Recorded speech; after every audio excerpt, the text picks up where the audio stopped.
Найзағайлы сәлем. Бүгінгі видеода 532 сериалының 5-ші бөлімі жайлы қызықты мәліметтерді айтатын боламыз. Достар, статистиканы қарағанда шок болдым. 99% адам видеоны тіркелмей қарайды. Кәнеке, осы статистиканы 10%-ға түсіріп тастайықшы. Егер арнаға тіркелмеген болсаңыз, қызыл подписаться деген кнопканы басып, осы видеоға лайк басып кетіңіз. Ал біз бастаймыз. Басқа бөлімдердегідей бұл серияда қылмыстық оқиғамен басталады. Бұл жолы студент қыз қайтыс болды. Полицейлер Талғат есімді азаматты күдікті деп таныды.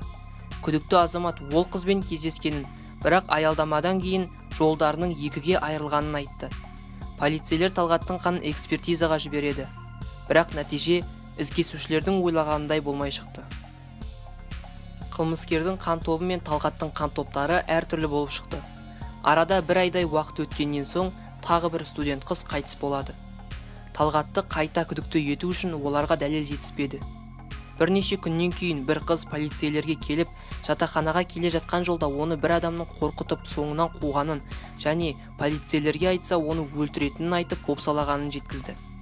Полицейлер автопортрет жасайды және соған қатты ұқсайтын Сергей атты азаматты күдікті деп таныды. Полицейлер Сергейдің қанын Алматыдағы зертханаға жібереді. Дәл алдыңғы күдікті сияқты, оның да қан топтары әртүрлі болып шығады. Ертесінде Сергей келіп, өзі көмек бере алатынын жеткізді. Әрине, бұл жағдай полицейлерді күдіктендірді. Бәлкім Сергей полицейлерді адастырғысы келген шығар деген ой туындады. Дәл алдыңғыдай қылмыстық істердің бірінде қылмыскердің түрі анықталады. Және ол тағы да Сергейге ұқсайтын адам болып шықты. Олар тағы да қан тапсыруды талап етті және бұл жолы қанды жергілікті мекенге емес Мәскеуге жібереді. Нәтижесінде Сергейдің қан тобы қылмыскердігімен бірдей болып шығады. Ақырында Сергей барлық жасаған қылмысын мойындап бәрін ашып айтады. Және соңында Сергейдің өлімімен аяқталады. Достар, менің осының алдында салған видеом біраз қаралымдар жинапты. Яғни бұл сериал жайлы видеолар сіздерге ұнаған секілді.